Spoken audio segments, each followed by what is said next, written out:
Hello anh em, hôm nay chúng ta lại tiếp tục với series Resident Evil nhé. Ở tập trước, thành phố Raccoon đã bị chính quyền cho nổ tung để ngăn chặn dịch bệnh zombie lây lan sang các khu vực lân cận.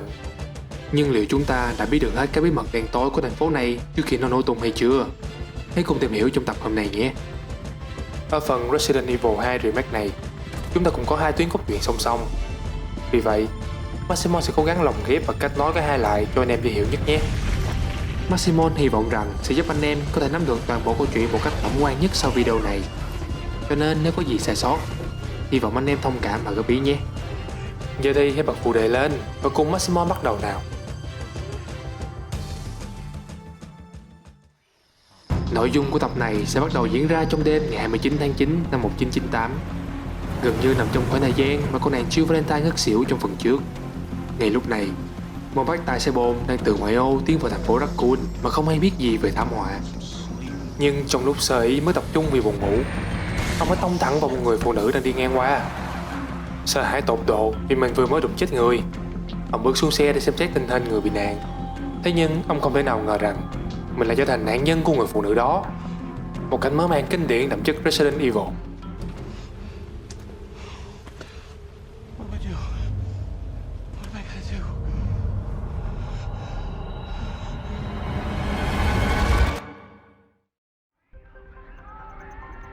Cùng lúc này, cũng có một người khác đang phóng nhanh trên chiếc mô tô tiến vào thành phố Raccoon.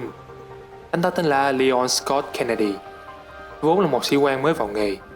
Nhưng khi vừa tốt nghiệp học viện cảnh sát, anh ta liền yêu cầu được làm việc tại sở cảnh sát Raccoon. Nguyên nhân chính khiến anh chủ động quyết định như vậy là bởi vì sự tò mò và mong muốn được phá những vụ án mạng kỳ lạ đang xảy ra ở vùng núi Arklay lân cận. Anh ghé vào một trạm xăng trên đường đi đến sở cảnh sát Raccoon để nhận việc. Lúc này, Leon phát giác ra mọi người đều đã mất tích. Khi bước vào siêu thị nhỏ phía bên trong trạm, anh bắt đầu nhận ra một không khí kỳ dị khác thường. Anh phát hiện ra sự tồn tại của những con zombie sau khi chứng kiến chúng giết chết một viên sĩ quan đang cố khống chế chúng. Và mọi thứ bắt đầu trở nên tệ hơn khi chúng đã nghe thấy tiếng động và lập tức bao vây anh. Trong khi đang hoang mang cực độ vì không biết thứ mình vừa bắn chết kia có còn là con người hay không, Leon liền chạy ra khỏi cửa siêu thị và gặp được một cô gái xinh đẹp. Rồi anh biết được tên cô ấy là Claire Redfield sau khi cứu mạng cô ta.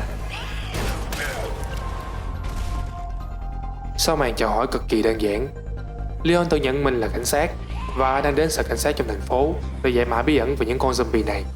Còn Claire thì vốn dĩ đang đi tìm người anh trai của mình cũng là một sĩ quan nhưng đang mất tích ở thành phố Raccoon. Nghe cái họ Redfield thì các anh em chắc biết anh trai của cô là ai rồi đấy. Như vậy, cả hai xem như đã có cùng mục đích là tiến vào thành phố.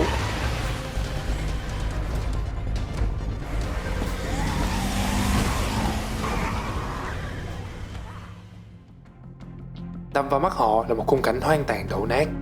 Khó mà tin được nơi đây từng là một thành phố sầm uất. Ở đây cứ như vừa trải qua một cơn địa chấn.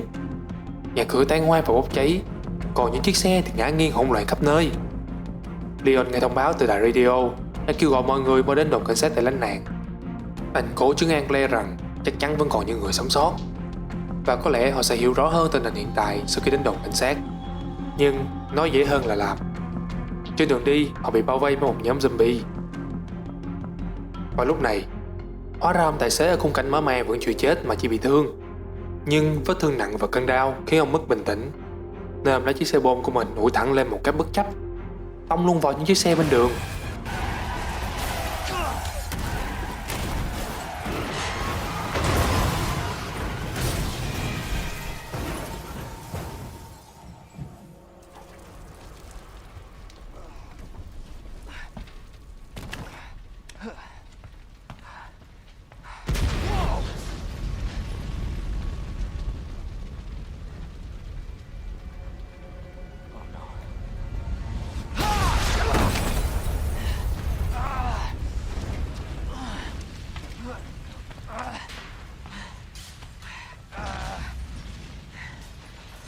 Claire!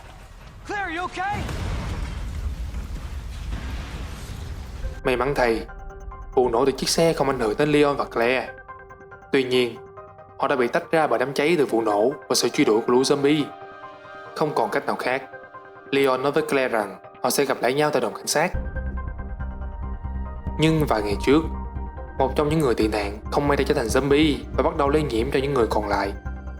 Cho nên hiện giờ, ngay cả đồn cảnh sát cũng không còn là nơi an toàn để trú thân nữa.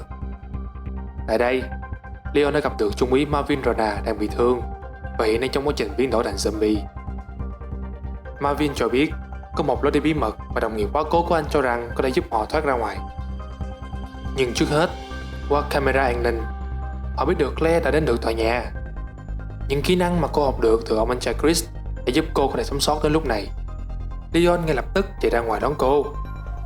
Hoàn cảnh hoạn nạn đã khiến cho cặp đôi bè nước gặp nhau này nhanh chóng trở nên thân thiết. Nhưng cả hai vừa mới tán gẫu và động viên nhau được một lúc thì bỗng nhiên chiếc trực thăng vừa rơi trên nóc của đồn cảnh sát phát nổ. Vụ nổ làm cho chuông báo cháy reo lên, khiến cho một bầy zombie kéo đến trước khi Leon kịp mở cửa cho Claire vào trong cùng mình.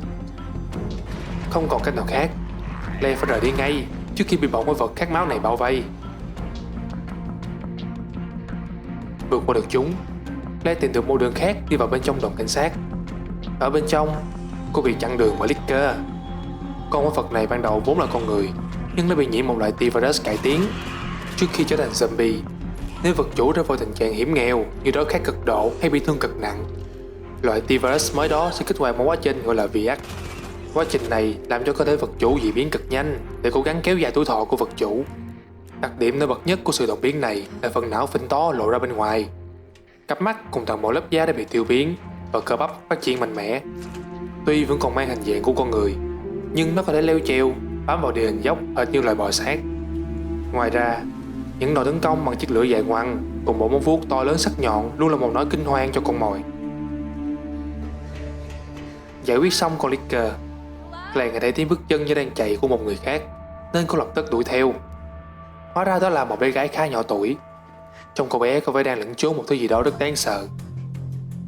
Tuy nhiên, cuộc gặp gỡ này phải tạm thời gián đoạn do sự xuất hiện của William Birkin. Nhưng không phải ở dạng con người, vì lúc này hắn đã bắt đầu biến đổi.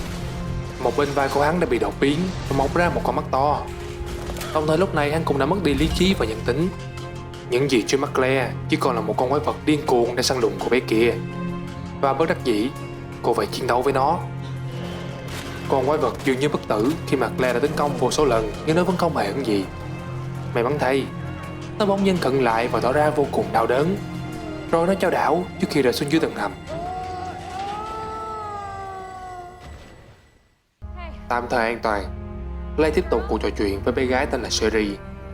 Cô bé đang tìm kiếm mẹ của mình và dĩ nhiên Claire không thể bỏ rơi cô bé lại. Vậy họ cùng nhau đi tìm bà ấy. Được biết, công việc của bà ta là chế tạo ra là thuốc mới trong tổ chức Umbrella. Cả hai leo lên lại mặt đất và thấy mình đang ở trong một ra. Nhưng khi đang tìm cách để nâng khung cửa sắt nhằm tìm lối thoát, họ đã gặp phải cảnh sát trưởng Ryan Iron. On the ground, hands behind your head. You can't be serious. On the ground, now. Stop hurting her, please!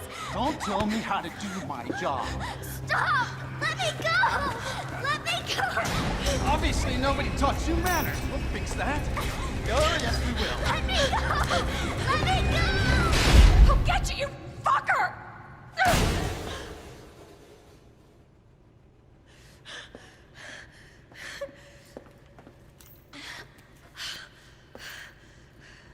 Stay safe, Sherry.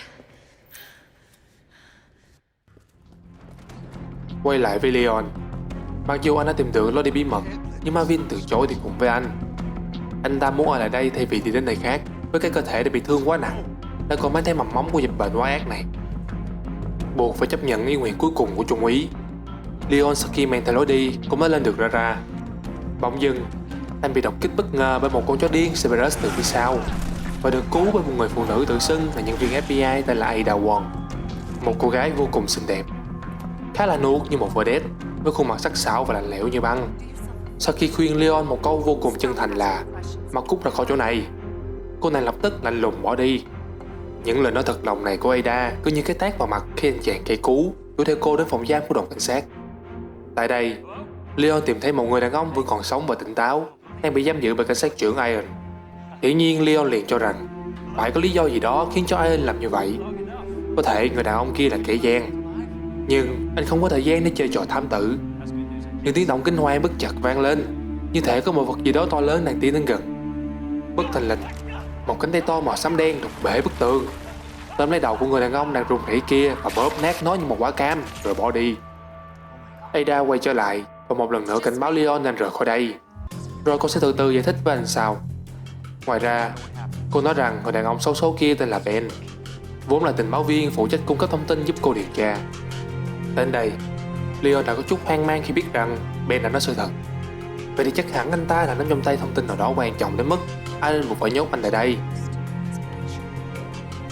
Sau đó, Leon tìm thấy máy ghi âm của Ben ghi lại cuộc nói chuyện của anh ta với một người phụ nữ tên là Annette về một quỹ học bổng mà Umbrella cấp cho một viện mồ côi, cũng như việc tổ chức này đang cố gắng ém nhẹm sự tồn tại của Chief Virus và phòng thí nghiệm dưới lòng đất. Sau khi lấy được thêm máy bay dưới xe từ Ben quá cố, Leon định quay trở ra thì anh mong đụng độ với một con quái vật mạnh khủng khiếp. Nó chính là tên là chiếc Ben trước đó, với thân hình to lớn và rắn chắc như xe tăng. Nó có thể càn quét bất cứ thứ gì cản đường mình. Con quái vật này có tên là T-00, hay còn có biệt danh khác là Mr. X. Nó vốn được phát triển dựa trên nguyên mẫu của T-103. Trong đêm 29 tháng 9 này, tổ chức Umbrella đã gửi Mr. X tới Raccoon với hai nhiệm vụ chính. Đầu tiên là tiêu diệt tất cả những người còn sống trong sở cảnh sát Raccoon, và hai là thu hồi lại mẫu G-Virus. Nếu anh em vẫn còn nhớ thì trong tập trước, Mr. X chính là một trong 6 con T-103 do Sergei ship vào Raccoon mà Maximon đã nhắc đến. Biết rằng mình không có cơ may nào chiến thắng được lúc này, Leon nhanh chóng chạy băng qua khu phòng giam. Nhưng Umbrella dám giao cho tên quái vật này nhiệm vụ, tức là nó cũng có trí thông minh ở mức tối thiểu. Mr. X sử dụng phương pháp khá cục xúc là đập nát những bức tường và nhanh chóng bắt được Leon. Tưởng chừng như Leon sắp chết tại đây thì một lần nữa, Ada phóng chiếc xe van nhỏ tông thẳng vào nó để cứu anh rồi kích nổ chiếc xe. Sau khi được Leon giao cho cuộn băng ghi âm của Ben, Ada nhận thấy những thông tin trong này vẫn chưa đủ để cô buộc tội Umbrella. Cô cũng tiết lộ rằng mục đích của mình khi đến Raccoon là để tìm ra kẻ nào đứng đằng sau thảm họa này. Còn suy nghĩ của Leon thì sao? Sau khi chứng kiến những chuyện điên rồ vừa xảy ra, với lòng dũng cảm và sự tận tụy của một sĩ quan dù chỉ mới là thân binh, anh cũng muốn được tiếp tục đồng hành cùng Ada với bức màn bí mật của thành phố. Nhưng theo Maximon thấy thì chắc anh chàng mê Ada rồi.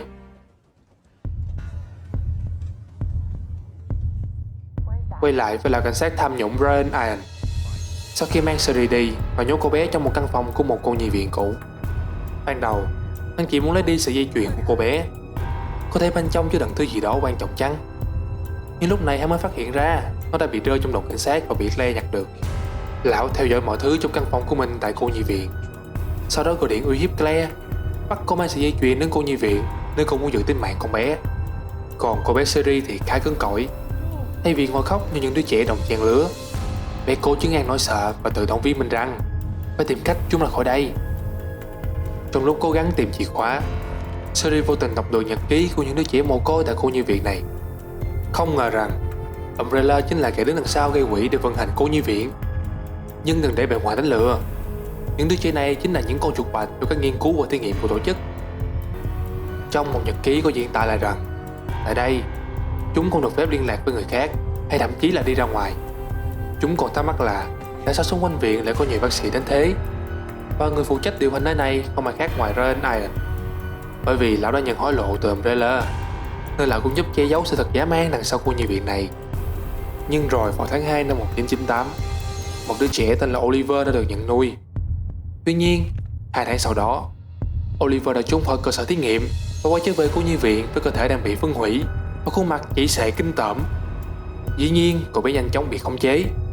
Để ngăn chặn sự lây nhiễm của virus, đội an ninh của tòa nhà có thể không thuộc USS đã quyết định giết toàn bộ lũ trẻ tội nghiệp ở đây không thương tiếc. Sau đó, chúng lấy cớ là chuyển những đứa trẻ đến cô nhi viện khác do sự xuống cấp của tòa nhà để che đậy sự thật và qua mặt người dân thành phố. Khi Sherry tìm được chìa khóa cửa, cô bé bị Ian phát hiện ra và bị truy đuổi khắp tòa nhà. Sherry cố gắng ẩn nấp và trốn chạy, nhưng cuối cùng đã bị Ian bắt được. Bất ngờ, người ngã xuống lại là Ian vì con quái vật G bỗng nhiên xuất hiện và cái con đĩa vào cơ thể lão mập.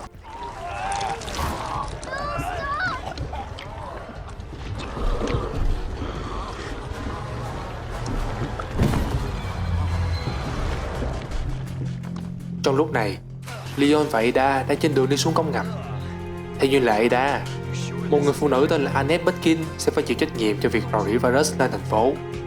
và bà ta có thể vẫn đang ở trong phòng thí nghiệm dưới lòng đất. Nếu anh em còn nhớ, trong tập trước Maximon có nhắc đến nguyên nhân khiến cho virus bị phát tán chính là do vali chứa virus đã bị hủy bên dưới cống ngầm, khiến lượng sinh vật tại đây bị lây nhiễm và truyền vào trong nguồn nước sinh hoạt của thành phố. Bởi vậy, bên dưới cống ngầm lúc này để đẩy lùi quái vật di dạng do sự ảnh hưởng từ virus. Nổi bật nhất trong số đó là con cá sấu khổng lồ đang được theo anh chàng Leon. Cũng may, tuy cơ thể nó to ra nhưng não thì không được như vậy. Trong lúc được Leon, nó bị một đoạn ống dẫn ga chặn đường. Nó nghĩ nó bự nên là cắn nát ống dẫn một cách cục xúc và bánh xác theo vụ nổ ấy. Một lúc sau, cả hai đã tìm ra được Annette, nhưng bà ta ma mảnh hơn hẳn một nhà nghiên cứu virus thông thường. Annette kịp thời trốn thoát với khẩu súng lục trên tay. Thấy Ada đang gặp nguy hiểm, Leon không suy nghĩ nhiều liền lao ra chắn nẻ cho cô và bị thương ở vai. Không muốn để cho Annette chạy thoát, nhưng Annette đã chạy khá xa. Và lại, đuổi chó vào đường cùng không chắc là ý kiến hay, vì chưa biết còn bao nhiêu cái bẫy ta đã dăng sẵn để dụ Ada vào. Do đó, Ada biết lúc này điều cần thiết nhất là giữ một cái đầu lạnh. Bản năng và kinh nghiệm của cô mách bảo điều đó. Sau đó, Leon đã ngất đi vì cơn đau. Cô liên lạc với một người nào đó, có thể là cấp trên của cô, và báo cáo rằng Annette đã trốn thoát. Quan trọng hơn, G-Virus không có ở chỗ của bà ta mà đang ở Nest. Vậy nên ngay khi cô thu hồi được mẫu virus thì cô sẽ liên lạc lại sau. Những lời nói khá là bất thường như là che giấu một động cơ gì đó. Và lại, nhiệm vụ thực sự của cô là thu hồi G-Virus. Vậy tại sao cô lại nói dối Leon là muốn vặt chân kẻ đã phá hoại thành phố? Mục đích thực sự của người phụ nữ này là gì? Trước khi khám phá ra điều đó, Maximon chỉ muốn nhắn nhủ với anh em rằng hoa hồng càng đẹp thì càng nhiều gai, và phụ nữ càng đẹp thì càng thâm sâu khó đoán.